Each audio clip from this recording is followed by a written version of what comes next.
Bem, malta, não sei se vocês já sentiram isto, mas é uma cena super gratificante, que é quando vocês planeiam o dia na noite anterior, metem, vou acordar esta hora, vou treinar esta hora, mesmo que acordem tarde, eu nesse dia acordei às 9,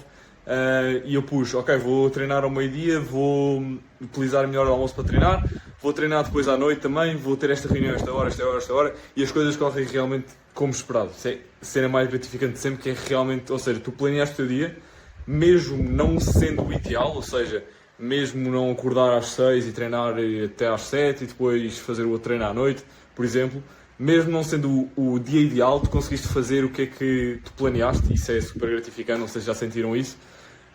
Estou a treinar para um Ironman, para quem não sabe, tenho 19 anos, meu nome é Frederico. O ano passado tentei fazer um Ironman, não consegui terminar, levei cut-off na bike. Este ano vou tentar outra vez, agora em outubro.